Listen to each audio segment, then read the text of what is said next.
નીકળી જાય ગાડી. નહીં જાવું જ નથી. આપણે પોલીસને બોલવા દે અને કરવા દે કે ભારતીય જનતા પાર્ટીના કોર્પોરેટરને આટલી આપણે રજૂઆત કરીએ છીએ.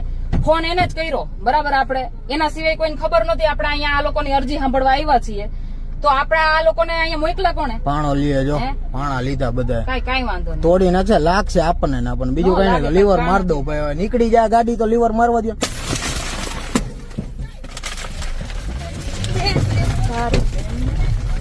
બહુ કે પાછળ માણા અહીંથી નીકળી જાય ગાડી.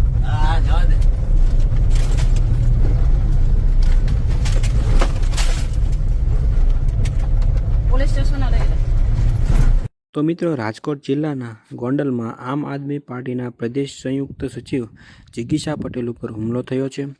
મહિલાઓના ટોળાએ જિગીશા પટેલની કારને ઘેરી લીધી હતી અને અચાનક એક મહિલાએ મોટો પથ્થર લઈને કારનો કાચ ફોડી નાખ્યો હતો, જેથી જિગીશા પટેલને ઈજા પહોંચી હતી. મિત્રો, આ દરમિયાન મહિલાએ લાફાવાળી પણ કરી હતી, જોકે ડ્રાઈવરે સ્થિતિને પારખીને કાર પગાડી મૂકી હતી. આ જીવલેણ હુમલો કરવામાં આવતા ચકચાર મચી ગઈ છે.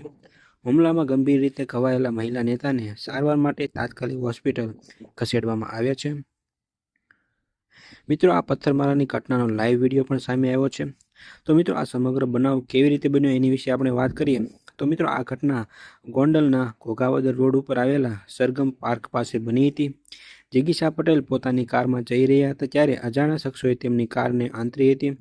સ્થાનિક પ્રશ્નોની રજૂઆત સાંભળવા ગયેલા નેતાઓ પર અજાણ્યા શખ્સોએ હુમલો કરતા અત્યારે ચકચાર મચી ગઈ છે. જ્યારે જિગીશા પટેલ લોકોની રજૂઆતો સાંભળી રહ્યા હતા ત્યારે અચાનક 4 થી 5 અજાણી મહિલાઓ અને 2 પુરુષોએ તેમના ઉપર હુમલો કર્યો હતો. ઈજા અને સારવાર હુમલાના કારણે જિગીશા પટેલને માથાના ભાગે ગંભીર ઈજાઓ પહોંચી છે અને હાથમાં ફ્રેક્ચર પણ જેવી ઈજાની આશંકા છે.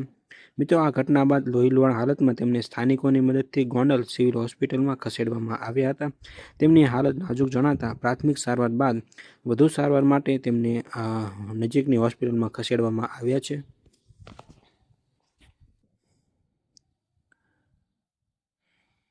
મિત્રો, આ ઘટનાને પગલે આપના કાર્યકરોમાં ભારે રોષ જોવા મળી રહ્યો છે. બનાવની જાણ થતાં જ પોલીસ કાફલો ઘટના સ્થળે અને હોસ્પિટલ દોડી ગયો હતો. પોલીસે ગુનો નોંધી હુમલાખોરોને પકડવા માટે ચક્રો ગતિમાન કર્યા છે. આ હુમલો રાજકીય અદાવતમાં થયો છે કે અંગત કારણોસર તે દિશામાં પોલીસે તપાસ શરૂ કરી છે. તો મિત્રો, તમારું આ વિડીયો વિશે શું કહેવું છે એ તમે કોમેન્ટમાં જરૂરથી જણાવજો. અને આવી ગુજરાતને લગતી અપડેટ્સ જો તમે મેળવવા માંગતા હો તો વિડીયોને એક લાઇક કરી દેજો અને સાથે સાથે ચેનલને સબસ્ક્રાઈબ પણ જરૂરથી કરી દેજો.